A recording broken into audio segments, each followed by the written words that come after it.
As you know, my name is Chris. I'm Matthew's brother, and this is my first time being a best man. And as you can see, a lot of people, I'll probably be not a best man. I'm a pretty popular guy. And I didn't know what to say. I didn't know, what the rules were. What I'm supposed to speak. Am I supposed to cover a lot of things here? And so I asked my mom. I said, Mom, I need your help. I need to know, what do I say for this best man speech? I know Matthew. I know Caitlin like the back of my hand. And my mom says, Christopher, speak from your heart. Let it all come out. Let him know. Let Matthew know you love him. Let Caitlin know you love her. And let it come out. And I said, Dad, I need your help.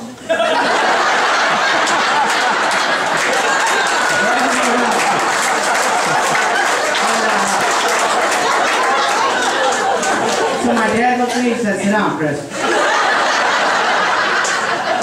And he said, I'll tell you one thing. And you know me. When the big guy's talking, I'm right there. And he said, so one thing, he said, make sure you don't drink before or after your speech. Okay? So they say, I then apologize now to my father. But, no, Matthew and Caitlin, we first like to say, from my side, Matthew's side, we'd like to say, a couple of people couldn't make it, like my cousin Andrew, who's also a big part of Matthew's life. Couldn't make it here today, and he sends his love to both of you and wishes you the best. Obviously, our grandparents couldn't make it tonight,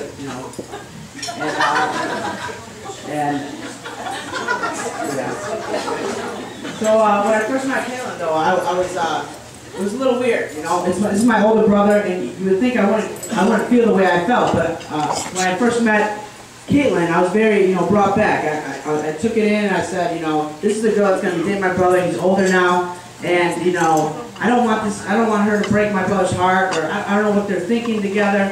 And poor Caitlin, she was, she had to take my short answers and my one-word answers, and Angela, she's got my little sister's got it the worst, because any guy she ever brings over, she brings over a little guy, and I say, hey, what do you want to do with you? What are your plans? And my sister Jennifer, she brings over, she's got a boyfriend for a while now, and she said, Sean, please stand up.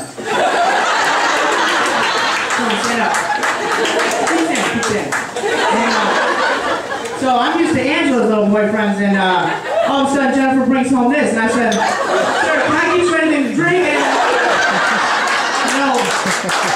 mi casa, su casa, brother. A little bit bigger than I was normally used to with Angela's little boyfriend, so. I really do love both of you very much, and I'll never forget one story I just want to share. I met Caitlin, and I was giving her the silent treatment. I was trying to figure her out, and poor Caitlin. And I was trying to figure her out, and it was about 4 weeks after I met her, and I was still giving her the silent treatment. I hurt my foot, and I was bedridden for probably about a month and a half. And Caitlin, the person she is, 4 weeks after knowing me, someone that constantly was giving her the silent treatment, trying to figure her out, walks up into my room when I was in my bed, came up laid on my bed, and said, hey, we went out to eat. I didn't know if you were hungry, but I bought you some chicken fingers. And sat on my bed. Now, in my head, I'm thinking, how is this possible that this girl is, well, after the way I've been treating her, I'm giving her like the looks, like, what are you doing? You're treating my brother right, like, don't break his heart, And she sat on my bed and we talked for 2 hours. She left Matthew downstairs, so I don't know what that means, right? But it dawned at me, after that night, I realized, Caitlin wasn't lucky to be getting my brother. My brother was lucky to be getting Caitlin. And it was an unbelievable catch, and we talked for 2 hours, and I'll never forget it, Caitlin, because to me, that just shows your kind heart, how you always put people first. And everyone at this wedding here knows what a loving person you are, giving in every way. And I do love you very much. I'm very proud of you, and I'm proud of both of you. I hope your love goes forever and never dies.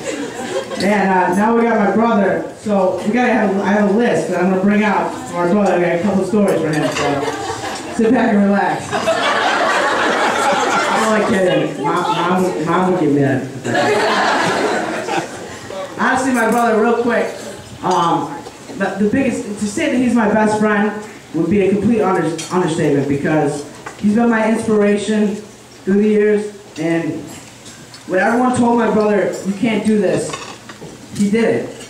He dropped out of high school and had it hard for a while, and no one said, everyone's like, oh man, you're just going to go down the pits now. And Matt turned around and said, no, I'm going to get my GED. And everyone was like, oh, okay, so he got his GED. You won't graduate college, you won't do this, you won't do that. Matthew's like, I won't graduate college, I'll get a 4.0. I'll show you this semester, I'll get a 4.0. Alright? Everyone's like, okay, that's fine, he can show us that much. But all of a sudden, Matthew's been smoking for 15 years. Matthew's what? 400 days not smoking now, man?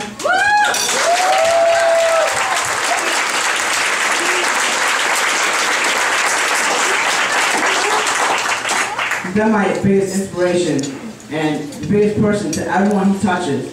He never conforms to anybody or to any situation, no matter what happens.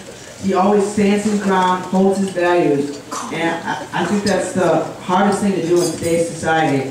And I look up to you, man, more than you'll ever know. And Matthew and Kaylin truly do share a unique bond, and that's what's going to keep their love growing strong throughout the years.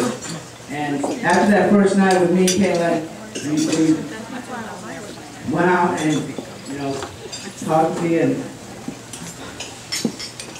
I'll never forget that. I really appreciate that. I love both of you very much, and I wish you the best. So please raise your glasses.